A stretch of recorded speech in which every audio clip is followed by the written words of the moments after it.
Hello, everyone. Welcome to MGG Live. For those of you wondering, where's Phil? Where's Brian? We are not doing a Retro Bliss Rewind podcast this week. Phil, his son moved out of state, and Phil was helping him move all weekend and driving back today. So he thought it'd be a good. He wasn't even sure he'd be here in time, although I did notice he's in the chat. So we're taking the week off, but I've got a great episode for you tonight. We're going to be tier ranking some industry giants, and in order to make that a less boring episode, I have invited the one and only Zen Bloke. How are you doing, Hello, sir? I'm doing fantastic, sir. Thank you for inviting me. You're very welcome. I know I appreciate you being on because for those who don't know, Zen Bloke is in Scotland, if you couldn't tell from the accent. And the time difference means it is very late where he is. We're 5 hours ahead of you. Right now, it's about 3 minutes past one 3 minutes past one. in the AM. Wow. In the AM, yes, that is not an afternoon 1 o'clock. So for those of you wondering, so what we're going to be doing today is we are going to be tier ranking kind of 5 industry giants based on their influence in the industry. And we're not doing this as a standard tier rank where you can have multiple people per row. We're actually kind of doing them 5 to 1. And the reason I decided that this would be a good topic for a independent MGG Live is because honestly, even though it's within the wheelhouse of what we would do on the Retro Bliss Rewind podcast, uh, Phil's list and my list and Brian's list, and really honestly, any any guest that we would have probably we would all just it's like, okay, so I put Atari here, and everyone be like, yep, that sounds right to me. Like all the lists would be the same. But Zen Bloke is primarily a modern gamer. Particularly Guilty as charged. he plays a lot of PlayStation. Um, and for those of you who aren't subscribed or who aren't aware of Zen Bloke, I've got a link to his channel in the description. But one of the things I really like about your channel is whether I agree or not. Obviously, I come from a retro perspective of gaming, but whether I agree or not, a lot of your videos pose very interesting questions. I try. And I try. your thoughts are always like it's always well thought out. Um, so this topic is actually based on a video you did, I think, almost a year ago, Oh, what maybe even one? more than a year ago. It was talking about influence. Now, you didn't have, you had the three big ones now. You had Microsoft, Sony, and Nintendo. And you were like, what do you think? What's the influence of all these? Oh, yeah, yeah, yeah. The, Yeah, the thumbnail was like split into four quadrants, wasn't it? Yeah, yeah, yeah, I remember the one. Yeah, yeah, yeah. yeah. And so that made me think. So first of all, we're going to say hi to some of the chat. Hello, Pierre. Sup, retro nerds, retro bliss gaming, in television. Okay, so I I had a care. I did a James Bond intro once, and I dressed up as the femme fatale. I had a wig. I put my wife's lipstick on. I stuffed socks and got like a shawl kind of thing. Um, and Casey, the Intellivision gamer, is enamored with the idea of Michelle. So apparently he likes bearded ladies. Yes, please hit that like button. Zen below closer. Retro Bliss, Yeah. he's a little bit older than us. He's usually at his second round of bathroom breaks by 1 a.m.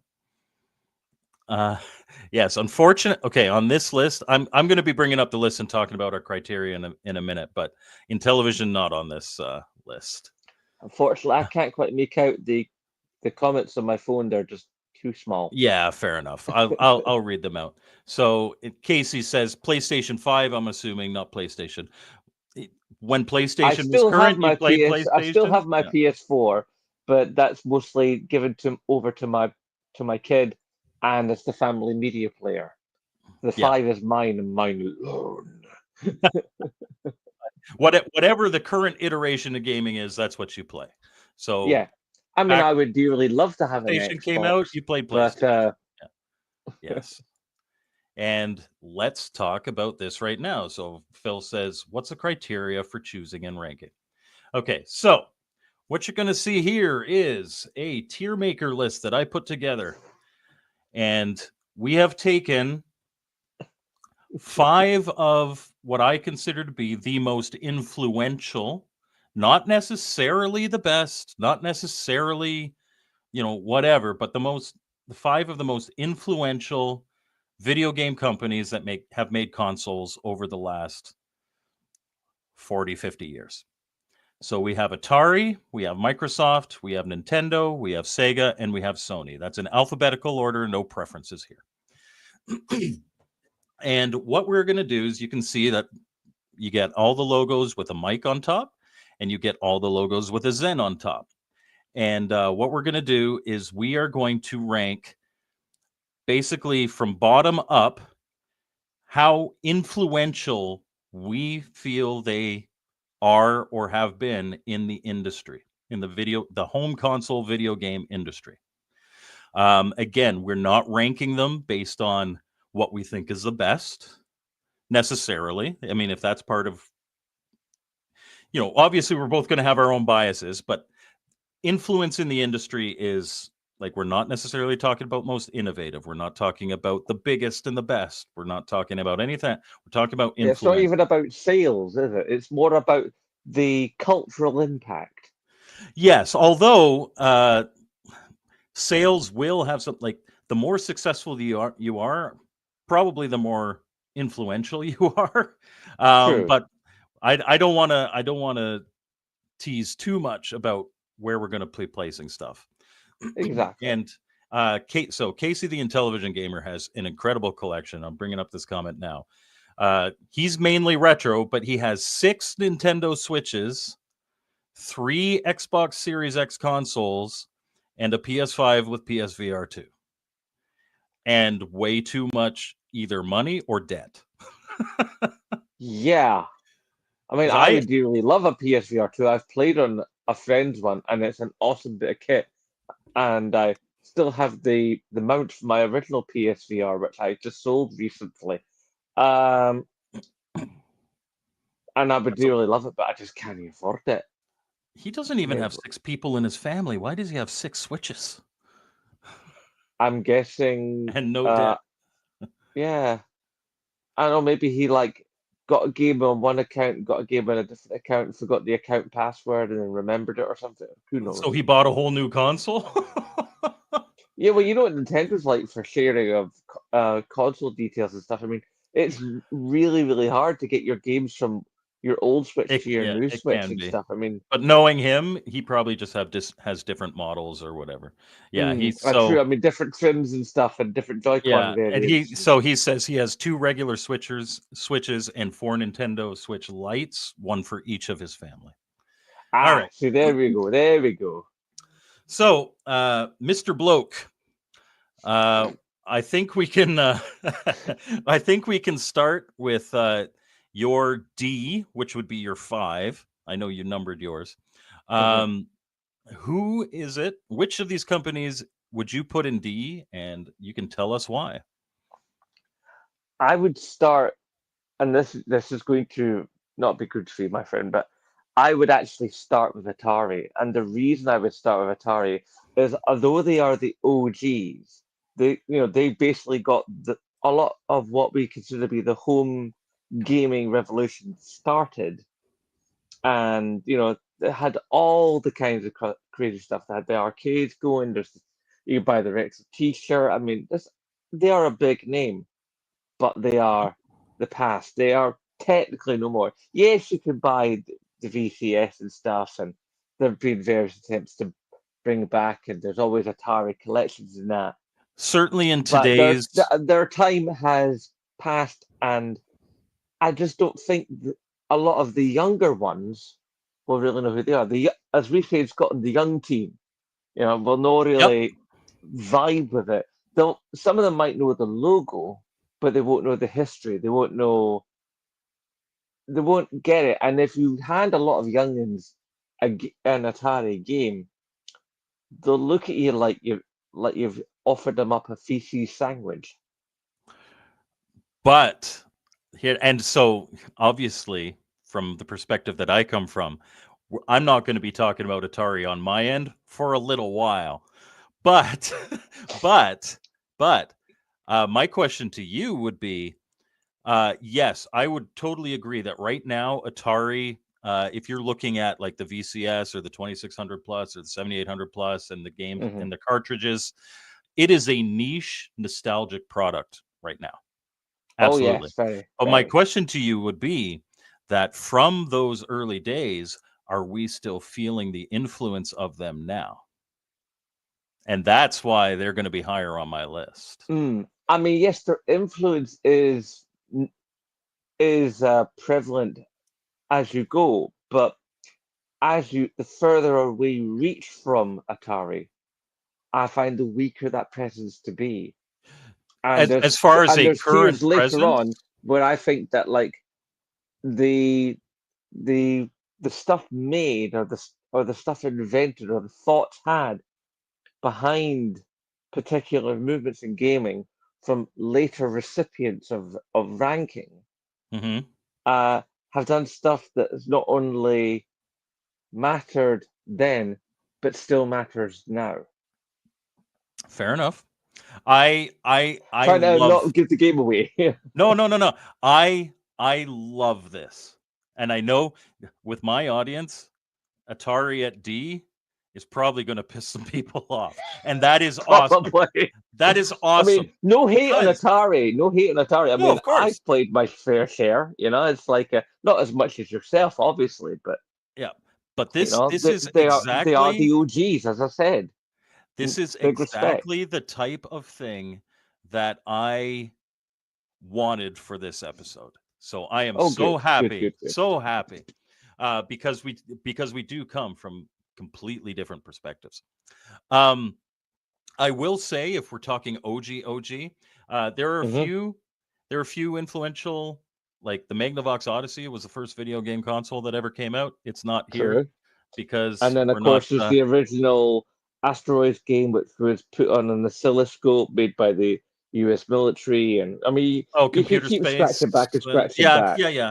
yeah. So you could go back and back if you're talking about the father of home video games. It's Ralph Baer, but there's a history of video games prior to that. Cool. So Intellivision says gamer says, "Don't get mad. Not everybody can be right." All right. So my D, and again, we're forced. All of these companies have been influential. Hmm. And my D is probably going to piss some people off, but I'm going to try to explain why. My D is Sega. If we were talking about innovative, I would have these guys much higher. If we were talking about cultural impact, I would have them much higher. If we were talking about uh, name recognition and just so many different ways, Sega was awesome. Hmm. And if we were talking about influence in the arcades, Oh, they would be much higher because Sega, a lot of people don't know this. Sega was making arcades prior to video games. Their first arcade was in the 1960s, and I think it was called Periscope in '66, and it was an electromechanical arcade. And they made many of those. If you go back and watch my Pastimes arcade walkthrough, um, I did a video on that. They had some of those old original Sega arcades from the '60s, and they're in awesome. fact, They with predate video Sega, games. Sega used to be the kings of in-flight gaming. They actually made consoles that were like specifically for people on airplanes on long haul flights to enjoy. They were like They did, specific controllers and specific units. yeah. So when we're talking about influence, uh, you can influence things with your successes and your failures. And especially when we get to the top, there's a lot of influence from failures. But as far as influence goes, one of their biggest influences on the industry was, and we've talked about this before, how Microsoft is there to keep Sony honest. Yes. Microsoft hasn't won any battles against the PlayStation. Just in the same way that Sega didn't beat the NES with the Master System, and it didn't beat the SNES with the Yeah. Genesis. I mean, to be fair to the Microsoft crowd, the Xbox 360 initially sold Yes. more Oh, units yes. than the But PS3. and it's the By the same. end of it, when all said and done, the PS3 did surpass and actually did end up with more interesting titles. And it is the same with the Genesis. The Genesis launched in '89. I believe the Super Nintendo came out in '91. I could be wrong about that. Might have been '92. It was, I It had a definitely remember huge in lead. that period, but Yeah. year I can't remember. And if we're talking about at that time, so the Master System got clobbered by the NES. And before that, Atari was the absolute dominant. And it wasn't until that fourth generation with the Super Nintendo and the Genesis that it was neck and neck for Yeah, most of it. I mean, we did have the Master System and the NES over here, Yeah.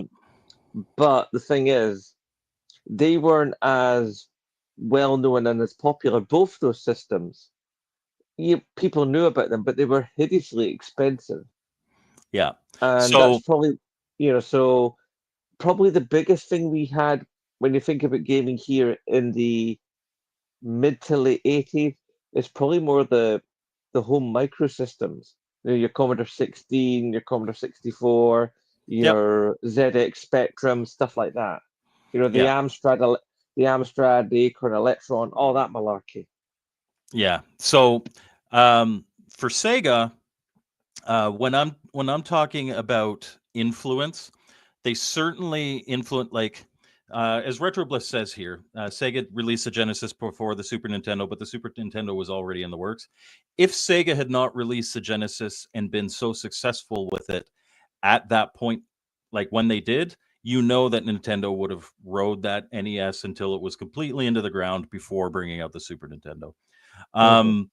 And so when we're talking about influence, uh, Sega had great success with the Genesis, and then and the CD came out fairly early in the Genesis life. The Sega CD wasn't super successful, but it wasn't a flop. Mm-hmm. The 32X, the stopgap, and then the Saturn came out. Wait a minute, what about the Mega CD? Well, that's the CD. I was just saying about the CD. Like All right, sorry. it was Oh, a yeah, decent because success. Yeah. sorry, I was thinking our name for it. Sorry, my Oh bad. yes, yeah. So for you, it's a Mega Drive. For us here, it's the Genesis. Yeah, because it was Um, the over here it was the Mega CD because that was the CD add-on, yeah. and which of course Um, you could create the Tower of Power. yes, the Tower of Power by adding the 32X. Yes. And so they did a lot to. It's a lot of the companies on this list really at times have been their own worst enemy. And Mm. Sega was their own worst enemy as they kind of tried to progress into the 32-bit era with the Saturn and the 32X, in that they lost a lot of consumer trust because they'd release something and then stop supporting it very shortly and release another thing. And by the time, honestly, I thought they almost got it right with the Dreamcast. Dreamcast is a great system, but they did not Oh, get it was that. a wonderful system. It Yeah, really but they did was. not. They did not get that twin stick memo. It's like, this is how we do 3D games now, guys. You need two thumbsticks on your controller. Um, uh, and it started the Dreamcast started that kind of computer revolution of consoles. I'm Hmm. not the biggest fan of that, and we'll talk about it later. But it was the first console that had built-in network. I was You going to even mention have that that. myself. Yes. You even have that Microsoft CE Centennial Edition sticker on the console. And the amount Um, of call even today for a Dreamcast Mini. yeah, Yeah, and but I think the mini when consoles are dead, to be honest. I think you're probably right with that. Um, And when Sega did finally stop producing hardware, they were a big boost for Xbox because a lot of those Sega games went to and had that only on Xbox sticker. I remember that, like your Jet Hmm. Set Radio. Now that's gone away. Like multiplats uh, are much more prevalent now than they were.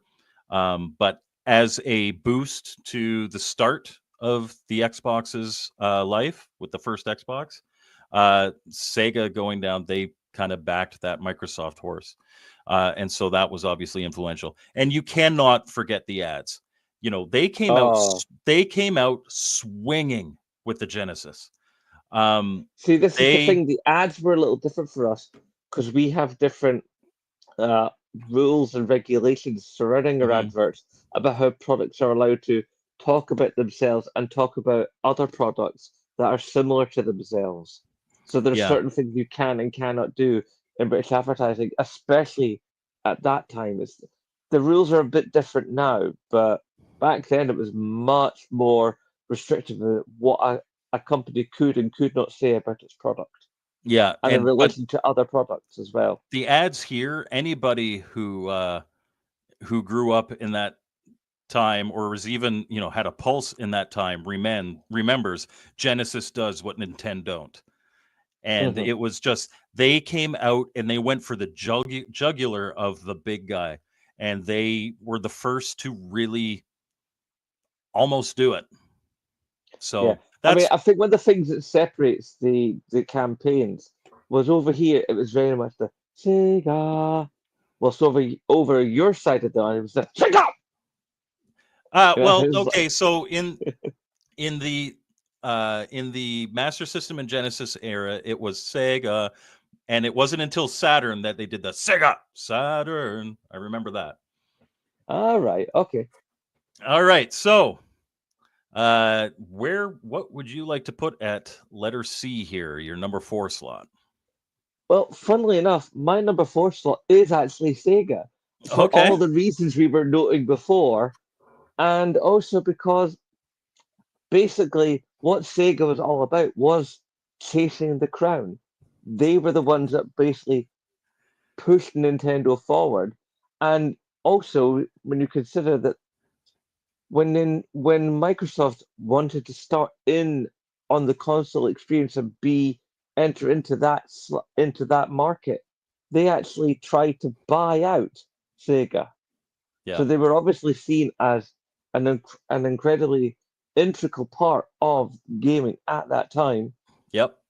and they've created so many incredible properties, which of course our audience knows all too well and doesn't need you or I to regurgitate all the incredible things that I'm Sega have gonna done. I'm gonna read this chat for you. Uh, Okay. and I warned you about this, but Jeremiah, it's okay. He says, "What the hell is going on? Why do I see Atari under D?" So we are talking two very different perspectives. Zen here is a modern gamer. I'm a retro gamer, and we are tier ranking games based on their influence in the industry. Our own personal opinions. You will much prefer where I put Atari, but that doesn't. I mean, it's making for a good episode that we're different, Jeremiah. Just we're okay. Don't worry, Jeremiah. It's all love. It's all love. All right, sorry. Continue about Sega. Uh, and as we were saying before, I mean, the arcade experience, they came up with some of the quirkiest, most interesting titles. I mean, who else at that time in the arcade would have come up with Prop Cycle, Yeah, and Crazy Sega Taxi? was I mean, Sega. wow, Yeah, Sega was always kind of a champion of the odd stuff. Um, totally. That's one of the reasons I had so much fun back in the 90s in arcades because it was like them, Namco, Tecmo Koei, always coming out with the mad stuff. I mean, like the first Dead or Alive game from Tecmo Koei with the bouncing boob physics. yeah, That was a mind blower back then, you know? yep. Even more of a mind blower than like oh, what was it? The the fighting game that was all stop motion characters that were all like monsters and beasts and Oh, Killer Instinct. combo breaker. I was never a big fighting game guy. What's that's going to annoy me now. But yeah, But it's sort of like I do as two Sega did as do stuff that like yeah. they were the first ones to really have a crack at making an ergonomical controller. Jeremiah's saying Primal Rage. Is that the game you were thinking of? That's it. That's the There one. you go. Thank you, Primal Jeremiah. Rage. All right. So we've talked a lot about Sega. So I'm going to jump in and put my C, and my C is Microsoft. So Microsoft, obviously, I think that this might be the last generation that they produce any hardware. Yeah, They've that's been all up in the air recently because there's yeah. some sites saying, "Oh, they'll do a handheld. Oh, they'll do a blended device with Steam.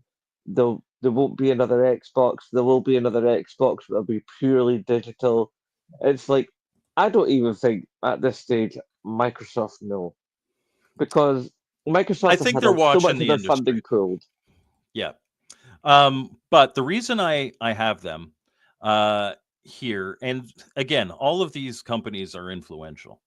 Oh, Um, without doubt. much like Sega, at times is kind of like they're the guys that keep Nintendo honest back in the day. Yeah. Microsoft and Sony keep each other honest. Yes. Um, There's a and we've balance. seen like with the PlayStation 3, Sony was trying to get away from some stuff at the start, and Mm. because they were the big dogs, and Oh yeah. Microsoft kept them in check. And then, of course, with the Xbox One, Microsoft tried to get away with some crap, and Yeah. I mean, Sony kept when they them came out honest. with PS3 and the whole thing of, oh, you'll get another job. Oh, will I now? Yes, yeah. Um, big kind of contributions from Microsoft. The original Xbox, what the Dreamcast started, the original Xbox kind of finished, which was Microsoft came into the industry and, hey, we make computers and computer software. We're just going to put a computer and make it run proprietary software, and that is our video game console. And what happened after that generation? That's basically what all consoles are now. They're It's funny PCs. when you said that, all I heard in my head was Hank Hill. I make also propane and propane accessories. Yeah.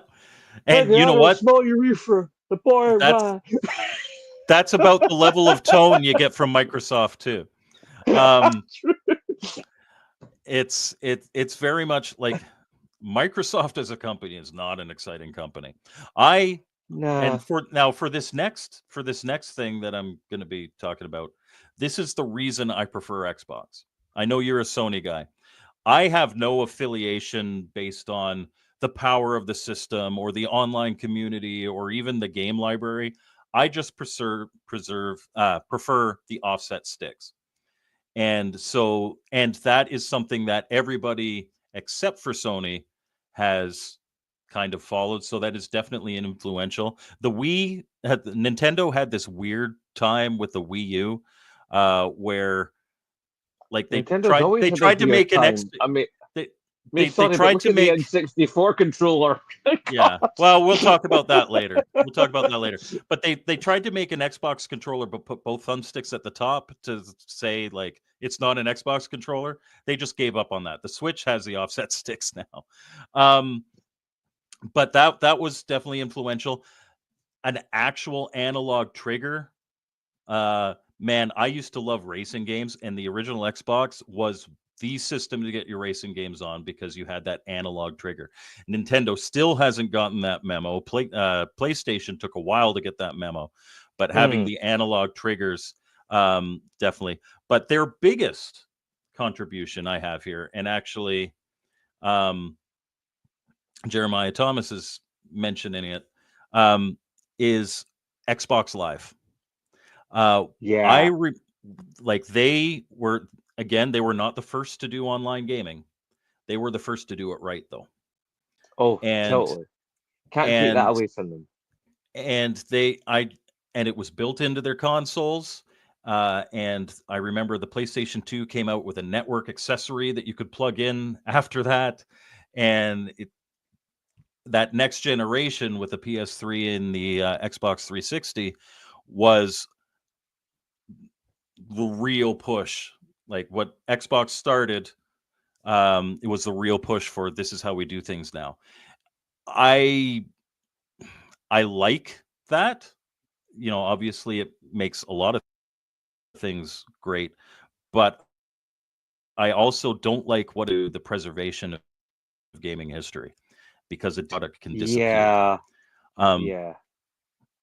so you know, it's a double-edged sword, but Xbox was a huge pioneer in that, and it's become such a big part of the industry today. So they're like very influential. That's why like these guys to have Sega and Microsoft, who are two very influential companies, down in my C and D slots. This tells you how much I think of the influence of the companies that I'm going to be talking about further. But big influence, absolutely. But that's in my C slot. Yeah, I mean, your arguments are perfectly cromulent. Different to mine, but still perfectly Yep. cromulent. All right. So what do you have at your B slot, your number 3? This is going to sound like we're having a pattern here, but then my number 3 slot is Microsoft. That's all right. I know. Hey, I tell you, you threw me for an absolute loop with Atari at the bottom, so don't worry. We'll have plenty to discuss. That's cool. That's cool.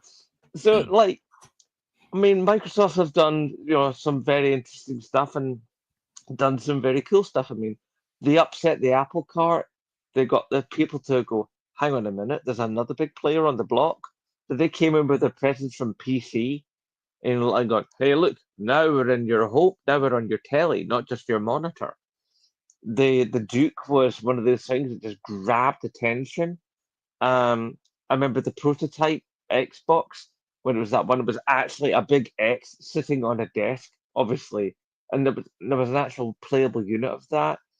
They had this thing where they very much imbibed bro culture in gaming. They were a cultural movement for so long, and they For brought sure. about some games that you just never would have thought to see on any other system. Also, as you said, they were the first ones to like put a headset in the box, but Yeah. then they were also the first ones to put a spy camera in your home.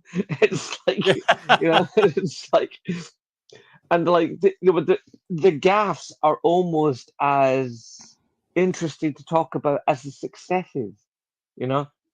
I think that's I true about mean, some probably of the every stuff company on this with list. like Don Matrick going like, don't worry if you can't have the Xbox One and you don't want to buy a Kinect, we have a system for you. It's called the Xbox 360. You're like, oh, it's Yeah. like, but then some of those, I mean, having your executives come out on stage at E3 with a Halo tattoo, tattooed Halo onto his own skin and his own arm. Sorry, that arm. And it's like, there was moments like that where there was this movement to like get people excited, to get actual people jumping up and down. And I think that's where the whole thing of the midnight launch sprung forth. People waiting out in the cold, the wind, and the rain for Halo and for Forza and stuff like that. And then obviously as other companies doing that, there was a movement. There was an excitement because it was a big company with big money making big Yep. moves. And obviously, there's people I put above Microsoft, but I do have to say that, for a while there, their CEOs were celebrities. There was so much endorsement from celebrity culture surrounding Xbox, and there was a serious buzz around them that I think has tailed off in recent years. But when you consider how they were positioned with their big fight and with their big system and with their different controller and with just a different ethos, they had a Yep. very different way of looking at the It gamer felt market and very different when they came yeah, along. There was Yeah, a something. There was just a different feel to playing an Xbox game from a PlayStation or a GameCube game. indeed. And people would say about how when you get a game that was cross-platform, about what it was like to play it on Xbox as what it was like to play it on PlayStation. Much like back in the day when we got Street Fighter 2 on Mega Drive or Genesis and on the SNES or Super Nintendo Entertainment System. And it's like the way that people would compare those two versions of those games. And then you zip forward to like to the 21st century, and we're doing those comparisons all over again, like with Skyrim. I played Skyrim on PS3, and it was junk. I'll put my hand up and admit that. But I played it because I heard so much about how this game was supposed to be so interesting, and I dug Yep. in and I dug in, and I just couldn't get down with the game. But that was part of the movement. That was part of the whole. This is what gaming is now. These massive 3D worlds and these controllers which like allow you to move within the world and stuff. And I think there's always been room for Microsoft to do big things. I mean, you have to remember that like when the guys from Rockstar were pitching Grand Theft Auto 3, Yep. they first pitched it at Microsoft. Microsoft turned them down, and then they went to Sony, and Sony went with it. Yeah. Imagine how different things would be if that situation had gone the other way. That is fair enough. Yeah, and you're gonna see especially in my top two, mistakes and blunders, Mm. just as if not more influential as successes. Oh, cool. Uh, People love a car crash. God. yes. All right. So this is my chance. This is my opportunity to make you upset. Uh-oh. My B slot is Sony. No. Uh, No, I can get it, man. I think I'm probably going to understand where you're my coming from, top but two, hit me. my top two, I think benefit a lot from when they came into the industry. Mm. Sony, obviously, incredible. You would argue the most influential modern video game console company ever since '95 when the PlayStation came out. They weren't the first to do discs. They were the first to popularize discs. They were the first really successful system to use CDs. Um, they launched with really a glorified Super Nintendo controller. It had the extra little bits on the bottom and an added bumper. But then when Nintendo came out with the analog stick and everybody was like, "Oh my goodness, this is how we do 3D." Sony was like, "No, no, no, no. We're going to put an extra one there. This is how we do 3D." Uh, they may not have been, and I mean they're an innovative company for sure, but I think Sony's great strength has always been refining things Mm. that were Hmm. already out. I mean, that comes Um, from their home electronics division. You know what I mean? The absolutely. way that they've like worked through hi-fi equipment and TVs and headphones and so on and so forth, and their ability to iterate and perfect. Naming conventions is a different story, but iteration and perfection, yes. Yes. Um, and then it was a matter of catch up for a lot of things. Genius with making the PlayStation 2 a Blu-ray player. And also the PlayStation 3, or sorry, the PlayStation 2 a DVD player and the PlayStation 3 a Blu-ray player. And I remember that big battle between we call it a big battle. It was a very short battle, but between HD DVD and Blu-ray. And of course, Blu-ray won out. But the Xbox 360 tried to go that HD DVD route and it had that add-on. I have it. I bought it at a Value As an Village thrift aside, store way after the as an fact. aside, I have to say, as someone who works in TV, or rather production of TV and TV Yep. type projects, I imagine you probably also find it interesting that way back in the day when the video formats were hitting, and VHS and Betamax. Betamax was technically speaking the better format. It had more Yep, signal, it had better sound. I mean, there's even people who still use Betamax videotapes to do multi-track audio recording and use those as audio machines. And it was the better format, but it was also more expensive to make. And it wasn't. people went for It the wasn't. VHS players. It Sorry? wasn't that it was more expensive to make necessarily. It was that Betamax license cost more. Ah, yes, VHS VHS was cheaper to make because they just let anybody make them. that's true. There Um, was a lot of yeah, variation. yeah, Yeah, so VHS won through with the public because it was much cheaper, and yet when it came to the gaming sector, we are so quality focused. In like the bigger graphic, the shinier water, the deeper blacks, the blah blah blah blah. yep. Because we're so into quality, we went with a more expensive option because HD DVD was not was a less expensive option. Although it turned out to be a bit of an expensive option because, as I recall, with the Xbox 360, you could either you could buy it with the you would buy it and you had the option of like having an HD DVD drive put into it, or you could swap that out for a DVD drive in later on years. And Yeah. then eventually they went full on just DVD anyway.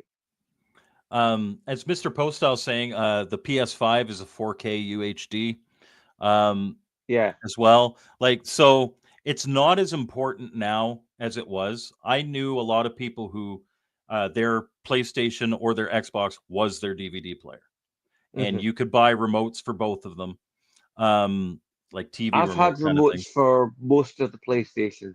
I haven't bothered this gen because as I said when we were talking in the green room, my PS4 has become the family media player. Yeah, So, and and my and wife and and my kid have that's just gotten used to using the PlayStation controller for media stuff. and that's again, that was kind of that type of thing was pioneered uh with the PlayStation 2 being it's just has a DVD player built in, and whether you buy the remote or not, you can use the controller as your remote. Um and certainly that's something that everyone followed. But the reason I have them at B and not higher is again because I think Sony is one of the ultimate refinement companies, not necessarily the biggest innovator. Certainly, they put a lot of focus on the power of their systems, but they absorb a lot and just refine it, and they have got a very polished product, as evidenced by the fact that they've sold hundreds and hundreds and hundreds of millions of consoles over the years since they came out. Um, Hmm. but yeah, that's why I have them at B. Fair, completely fair. I understand everything you've said, and your arguments are sound. All righty, sir. So what is your A? My A is Nintendo. Basically, with Nintendo, I mean, we're talking about the people that invented the D-pad. You know, Yep.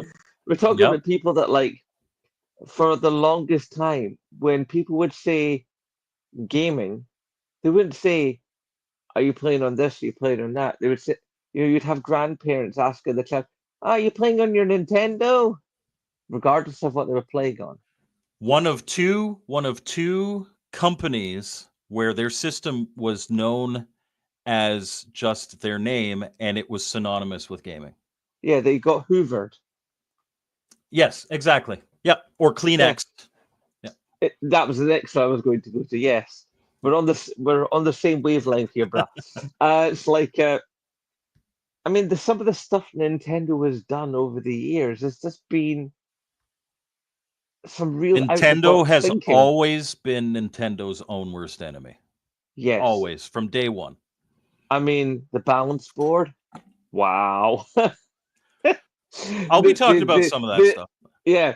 I mean the whole idea of having a Mario Kart game where basically you have a Mario Kart, physical Mario Kart, with a physical Mario sat in it, and a Luigi in a Luigi kart, physical versions, running around your house with cardboard markers that are seen by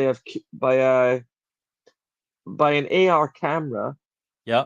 and there's cameras also in the Mario and in the Luigi as they race around tracks that don't exist but exist in your house. I have both the Mario and Luigi set. They are awesome. Oh They yeah, are awesome. They are a and pain like in the butt, but they're and awesome. Labo with the cardboard stuff. Yeah, I that's not mean, so awesome. nobody else would have thought of that. Nobody. Yep. It's like the way that GoldenEye is such a success. Even now, people still talk about GoldenEye. Yeah, The unfortunately, the the game movies that itself were doesn't made hold up is very well, but yeah, the movies that were made, the way it was talked about, yep. the console war, my phone falling over. It's like everything. It's just like Nintendo has just been one of these companies that have like seen it all, done it all, and Yep. they just it's like even when they fall flat on their face, which they have done more times than I've had hot dinners, they somehow manage to pick themselves back up. Although I do think that like the Switch 2, there's a lot of problems with that. But that's not what we're doing today. But I'm just going to say Yeah. for the record, even if I had the money, no, I wouldn't. But yeah, they're just an incredible company with an incredible track record. And if any company has ever shown themselves to have an ethos and a trajectory of what they want to do and how they want to do it, Yep. my God, that's Nintendo.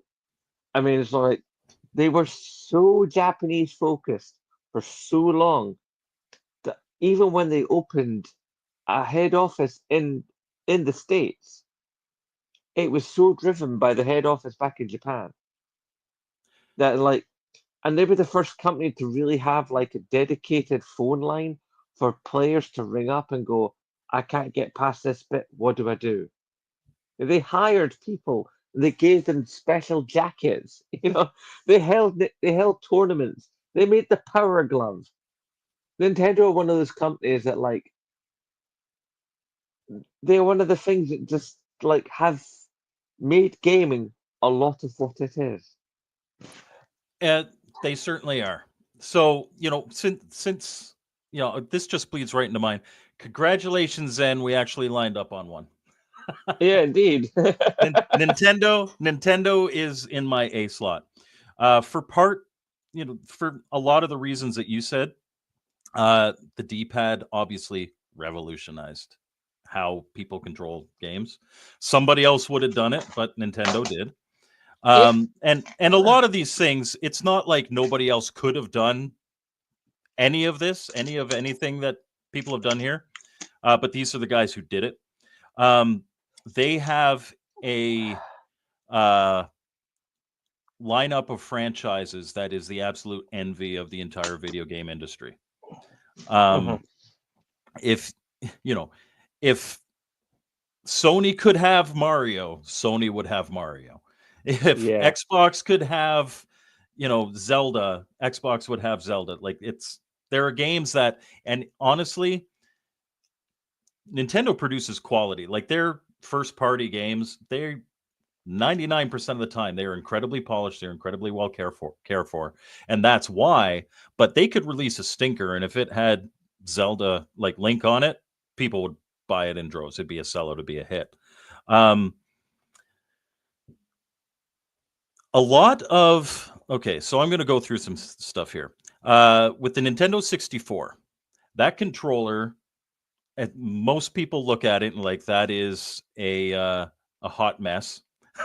But yeah. but but it had one thing on it, which was one of the best analog sticks ever made. There's like almost zero dead zone on that analog stick. And that controller was designed for Super Mario 64. Which And in itself was epic. which was an excellent game. And it was one of those driving, oh, this is how we do 3D now. And then, like I said, Sony then was like, no, this is how we do 3D. It added the second stick, right? Um, motion controls. We look at that now as a gimmick, but after the Wii started to see all that success, uh, PlayStation Move comes out, the Kinect starts to come out. Everybody's trying to follow the trend. Um, the licensing model that we know today comes from Nintendo. Nintendo is often viewed as very draconian. They're very protective of their franchises and very draconian with anybody wanting to deal with them. That's, again, they've shot themselves in the foot a lot of times. Yeah, and they've made life difficult for content creators like you and I. Absolutely. Yeah. But that was a direct response to what what ended up killing the industry with my S tier, in that, the generation previous was the Wild West, and Nintendo, to secure themselves, had to lock that down.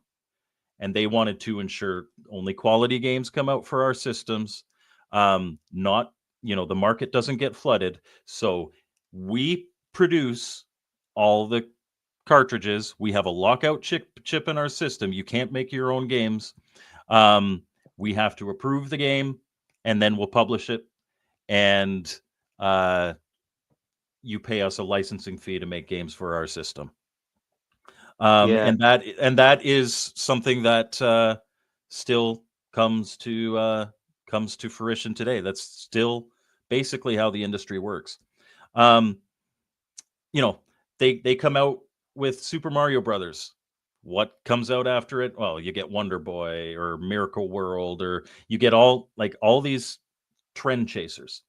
And they make Super Mario Kart. All of a sudden, every system has a kart racer of some sort. and not all And kart racers are created equal. no, they are not. Although it is a genre that I love. There's so many great ones. Oh, Um, believe it or not, Nintendo screwing up is the reason we have PlayStation.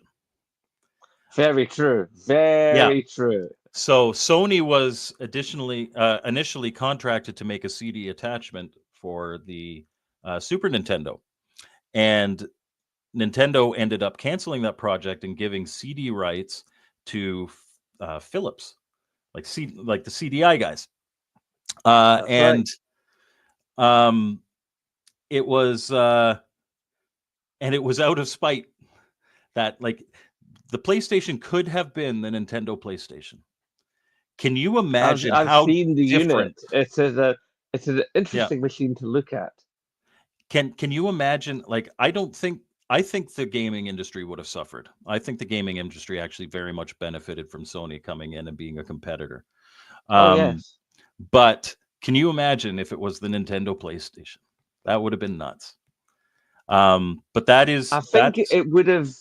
I think it would have grown up Nintendo's catalog because, like, say, Sony has always been a bit more grown up in their genre discussions and their way that they've pointed themselves at their audience has always been a bit more grown up.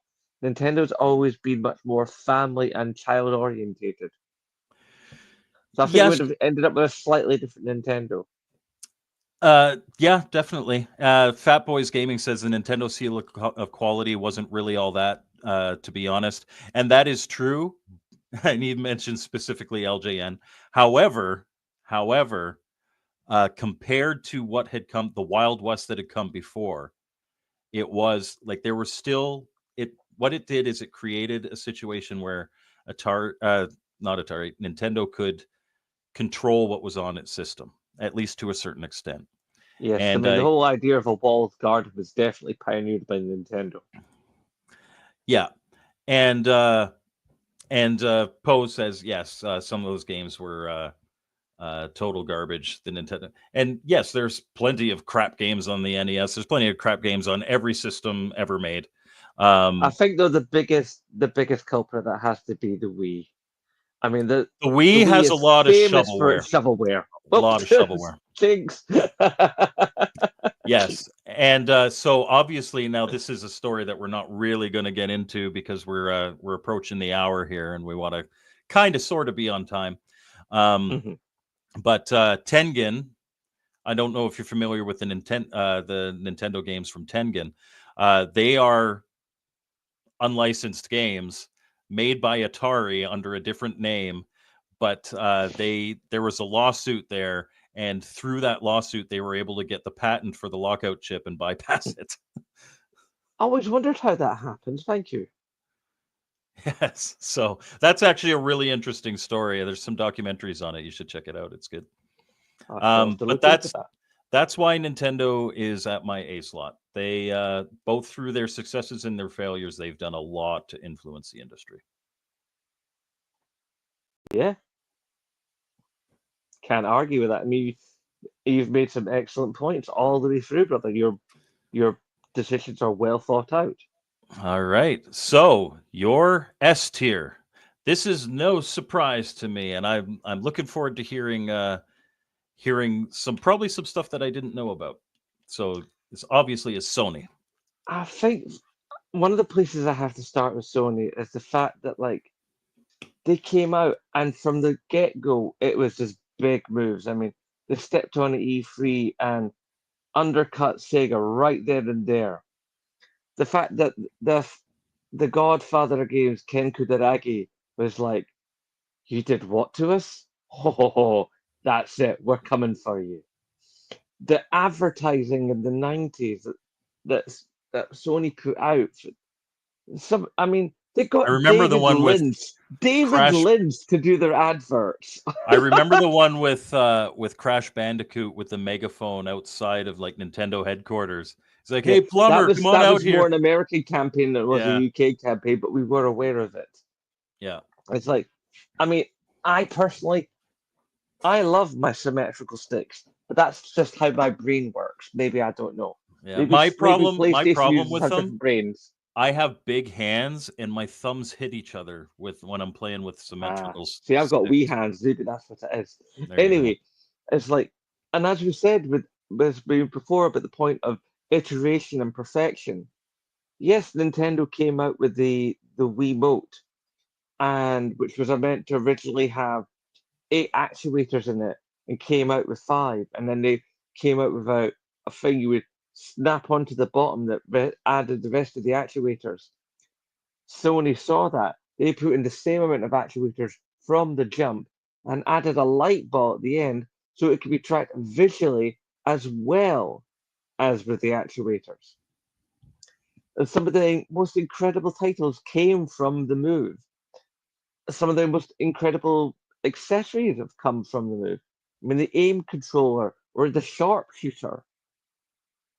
Fantastic stuff. I mean, and if not for the move controller, then we technically wouldn't have the VR because when Dr. Richard Marks and his cohort, whose name escapes me for the moment, were developing PlayStation VR, the way they developed it was they took the flight headset that Sony Electronics had developed for watching movies on planes and stuff inside a headset that was basically was like this smooth unit.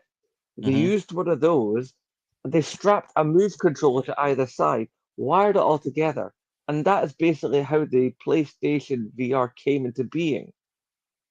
So It's that's like innovation, but in terms of influence, would you have even had a move controller if it wasn't for the Wii? that's an interesting point. I mean, Sony were clearly working on that stuff. So I think there might have been a bit of convergent evolution.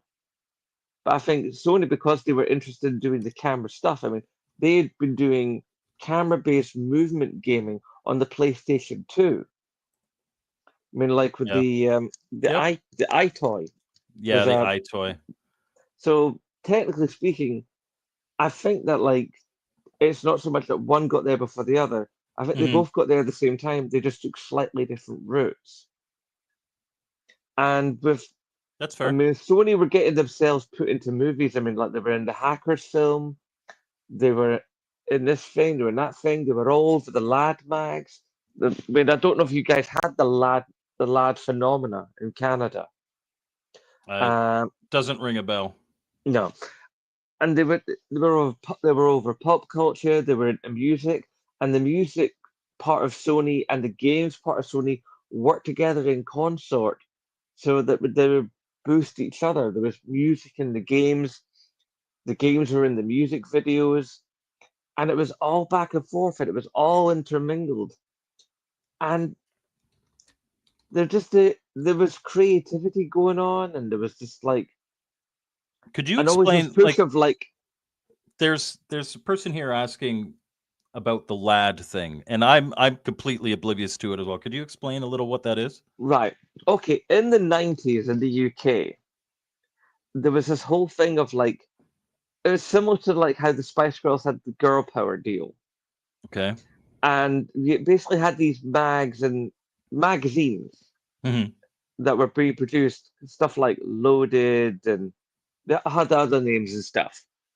And it was very much sort of like going out, getting living at large, being with your mates, cool, check out the, checking out women, checking out cars, you know, living large life, and just like going out in the weekend and just living for the weekend, and drinking culture, and it was all just the kind of stuff that young men in their sort of late teens to early mid 20s are all Hmm. about.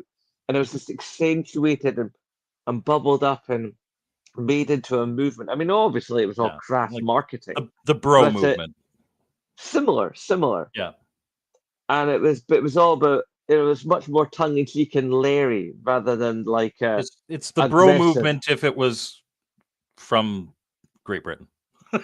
Basically, yeah. Yeah, You know, because it was more sort of like rather than "Roar." yeah. It's a it's a bro movement with a little less sex, but a lot more drinking. Yes, yes, yes, There yes. you go. All right, sorry. And like, yeah, so there was this whole, the lad culture, and it was it even got itself into the drinks. I mean, do you guys have alcohol pops? I mean, you can make your own alcohol pops. Right. Like you're talking like Basically, frozen. these were alcoholic beverages that came in highly colorful, lurid, often bottles of often lurid design, and they were like had almost like what you guys would think of as candy flavors, Okay. and they were like mad popular, and they were on advertisings, they were on TV, they were in the lad mags themselves, the lad mags, and the alcohol pops that kind of went hand in hand with the whole cool Britannia thing, and like Oasis and Blur, and the whole the indie scene especially was big for it. I mean, the whole sort of like Liam Gallagher going, Mad Faith, that was very much whole part of that thing, and that was all mixed together. So Yeah. the whole confluence of 90s culture as the PlayStation itself came out in right smack bang in the middle of the 90s. And it all just came together and all flowed together. Like there's an advert that came out around about the time of the PS4's emergence. And basically what it was a young lad's bedroom, and how the bedroom changed over the lifespan of the young lad and his PlayStation, Hmm. and all the iterations of PlayStation connected to all these different iterations of telly, and how the posters in the room changed, and how the laddie's clothes changed, and how his haircut changed, and how his mates changed. And it's basically Sony has managed to sort of wrap PlayStation up in this sort of cultural ethos of it. It's not just a games console; it's also part of a lifestyle. Hmm. I mean, I you're will more admit likely to see a when person walking in a PlayStation t-shirt than most other game company t-shirts. You will see people in Nintendo t-shirts, you will see people in Xbox t-shirts, but I for find me, most often when the I'm looking most that I around, see, believe it or not, the most that I see is Atari shirts. You go to a game convention here, Atari and Nintendo, maybe some Sega, mhm, almost no Microsoft and but that might be more country specific, since yes. Atari Oh was more yeah, it would be. successful It would be. in the North, in the Americas regions. mean, through South Yeah. America to North America to Canada and so on and so forth. And I think also Uh, Alaska. what I was going to say is I will admit that when the original PlayStation came out, um, it was the first time I played a console and felt like it was a more grown up thing playing video games. Yeah, it made gaming more acceptable. Not only that, it was the first. Uh, when you think back to like the PS2, PS3 era, that's Hmm. where a lot of the biggest podcasts came from. I mean, that's Podcast Beyond, Yeah, basically the first video game podcast of any real note, talking about PlayStation. I mean, we're talking about this machine that basically launched Greg Miller onto the world. that's fair. You know, I mean, no PlayStation, would it be kind of funny? That if PlayStation was taken out of the gaming land, there would be a big gaping hole. Obviously, some Massive other gaping company hole. would fill that hole, but it as you know, since they came on the scene, they have been a massive part of the gaming landscape. I cannot And the disagree with you there. technologies from PlayStation have filtered into other parts of Sony itself and other parts of the industry as a whole.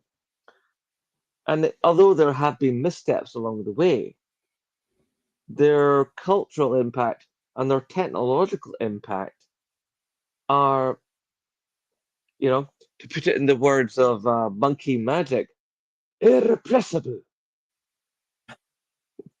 Fair enough. And that's a cool story about how they developed the VR helmet. I never knew about that. Cool. Okay.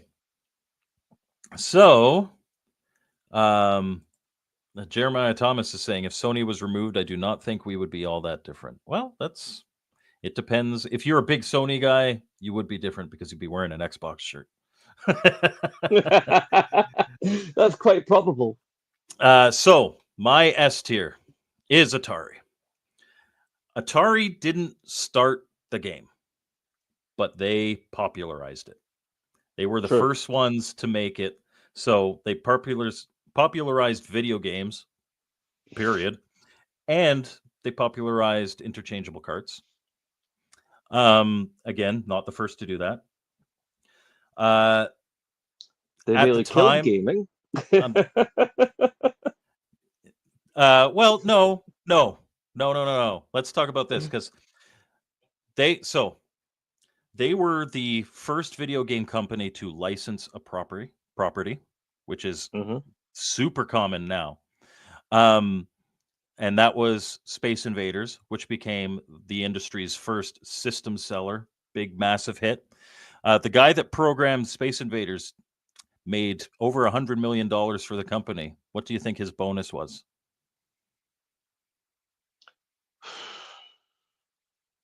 I'm gonna say from their tone, it was probably ridiculously low. You probably got like $150 $10,000. He made the in company over in a mid hundred seventies million. cash. That's pretty good. This would be in 1980, but Ah, um, but he quit and never made another video game. wow. And that treatment, that mentality with their programmers, accidentally created third-party publishers. Atari programmers, David Crane and several others, went and created Activision, which was the first third-party publisher. Okay. Okay. Yeah. Cool. Yeah. Yep. So you're seeing how my mentality is. These guys created the industry as we know it. Mm. Um, Well, I mean, and I it's did call them the OGs. That was not for nothing. yeah, and so by the time Pac-Man for the Atari 2600 came out, and not a great game, not a terrible game, but a terrible port of Pac-Man. There was like a $3 million bonus for that programmer, Todd Fry. Mhm. And it was uh, the best selling video game on the system, despite the disappointment. Um, what else do I have on my list here? So, first to license properties, which became standard, created the third party industry, which is standard. The third-party industry, probably more than Atari itself. Atari hung on to the 2600 for too long. And a big part of the crash, I mean, Atari certainly is a lot to blame for it, but was the third parties. The fact that there was no, remember how I said how Nintendo's draconian approach to games for their system was learning the lessons from the previous system? That's Yeah. because these third parties, they were making their own carts. Every cart had a different shape, size, and in fact, you'll like this if you can see the logo there. Sega made Atari games, right? So, but this has this shape, this has this shape, and an actual Atari game has this shape. Yeah, I forget the name of the YouTuber. I used to watch his content, and he had this room. It was like where there was like all these different consoles and all these different tellies. And it was all hooked up. It was all the most of it was in black, and he was showing this one system, and I forget which system it was. And like there were all these different carts for it, and there was like it was like five carts in a row were one shape. The next five carts were a different shape. The next three carts were another shape again, and it's like but they all had the same connectors at the bottom, Yep. and it was just like that would hurt my brain. Yeah. So I remember going to one of the years that I went to PRGE. Howard Scott Warshaw was a guest there, and I sat in his talk. So Howard Scott Warshaw, in case you don't know, he was the programmer of ET on the Atari 2600. He was a Yeah. genius programmer, but he only had a couple months to do ET. Yeah, I mean, it's kind of a rush job, wasn't it? Yeah, but he also did Yar's Revenge, which is one of the most popular Atari 2600 game. Mm-hmm. Anyhow, he said that Atari didn't create a video game system. Atari created a VCR and thought that they were the only ones that could make tapes. And so the lessons learned from that by other video game companies, hence influence, was we have to make something that other people can't make tapes. Here we got, they are responsible in part for Nintendo. When Nintendo first wanted to release the NES, which was the Famicom in Japan, when they wanted to release the NES, they approached Atari to release their system for them. You could have had the Atari Nintendo system, but Atari turned them down. There's different reasons for with all this stuff, there's one thing that's showing most of all is you can really go down some right rabbit holes. Oh, yes. There is so much. That generation of gaming, that whole generation of gaming, like I said, it was the Wild West. And just at the start of it, nobody knew what they're doing. And at the end of it, you got, like, if you want to look at it, it's like at the start, it was a communist hippie commune. Mm-hmm. And then you, like, in comparison, not to say that they are, but like, Nintendo was the fascist regime that was like, no, we need to organize this shit. Right? And so they they come across that way, right? In some ways, it's like we've almost the pendulum swung so far the other way now. I mean, when you pick up a game, it's sort of like anybody that like plays games to a reasonable extent knows pretty much what the controls are going to be when they pick up a game, regardless of what the game is. If it's a driving game, they know they're probably going to hold down, like back in the days, it would have been the lowermost button on the controller, or now it's like the accelerator would obviously be the right trigger. The brake's probably going to be on the left trigger. The triangle or the top button, whichever it is or whichever control it is probably going to be the one that changes your view. Yeah, there's these standards that have come about over time. As I wouldn't say, whereas you look at the original like Resident Evil with the tank controls, and like that generation too was like, okay, at the start of it they're just figuring stuff out, and at the end it kind of looks more like what modern gaming is today. Hmm. I just want to say, like Jeremiah says, the home Pong systems were the first successful consumer video game, and that is true to an extent. I mean, considering what the market was, which was zero, the Magnavox Odyssey was a success. They sold 600,000 units to a consumer market that had never seen a video game system before. Uh, Yeah, they considered it a success, and then Pong, obviously, there was there are something like, I remember looking this up, and these numbers are going to be wrong, but there's something like 600 video game consoles ever made, and the first generation of video game consoles is widely considered to be like the Pong consoles, right? yeah. Get Oh, I just had a out of memory of those something I six. meant to. Sorry, I just dawned a bit, and I'm going to kick myself if I don't mention this now. But one of the things I meant to mention when I was saying about Nintendo was the Game Boy. Sorry, I just wanted to drop Oh that in yes, because if I oh don't yeah, do that, the I'd Game be Boy kicking was myself. certainly influential. Yeah. Um, but of like the 600, it's probably a way different number, but out of the proportions are about right. Out of the 600 video game consoles that have come out since 1972, when the Magnavox Odyssey came out, that Uh, first generation had like 400 of them. That's how many Pong clones there were. Yeah, there's it's a crazy stat like that. Those numbers are off, but it's a crazy stat like that. yeah. Um, but the first sensation, like Pong in general was a sensation, but the first sensation was the Atari 2600. It was the first like individual console. It's like, this is really, really, really big. We're talking like 30 million units and whatnot, which again at the time, massive. Uh, yeah.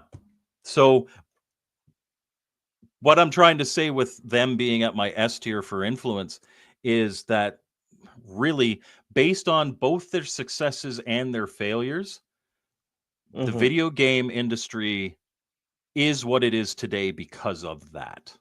And I would consider that to be the most influential of any of these guys here.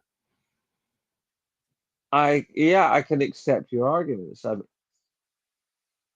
It's like there's nothing wrong with what you said. I mean, it doesn't jive entirely with what I think, but it also does. Doesn't need to. But yeah, it doesn't need to. But it also kind of backs up the stuff I was saying about PlayStation anyway, because it's a continuation of the pattern. Yeah. Yep. And like I said at the very, very start, um, a lot of this and what my list is based on is when these systems came out, what the industry was like when they came out, and Hmm. success. So here, my top three here, you have the three biggest successes consecutively of their launch. And of course, you're Yeah, going to have influence from that. Yeah. yeah, it's undeniable. Man, this has been interesting. It's been fun. Yeah. If why don't we take like just 2 minutes? Uh-huh. If I was to change, like I forced us to put one in each row. But if I was to do this, I would probably actually be like that. That's probably what my list would look like. What would you do? Or To are you be happy honest, with sorry. or would you be happy with one in each slot? To be honest, it's so tiny on my phone that I'm having trouble Oh, making it out, dude.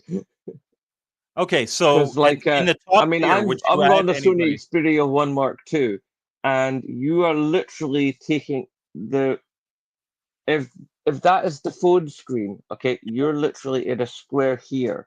Okay, so the five video game companies here. Uh-huh. Um, who would you put in S tier? You can put as many in S tier, as many in A tier, as many in B tier as you want. C, D. Oh, I Where see what would you're you put saying. them? Where would you put them? Um, I would think that was like it would be the case that I'd put Sony and Nintendo in the S tier. I would put um Sega, Nintendo in the B tier. You mean Sega and Microsoft or Atari? Oh, sorry. Yeah, it'd be Atari, and then the It's a- last one would, yeah, and then the last would the last place. So you would drop Microsoft to C tier, or you would put Sega and Atari in A tier and keep Microsoft in B. Hang on, I've lost myself. Sorry, my brain's melted, dude. Sorry. That's all right.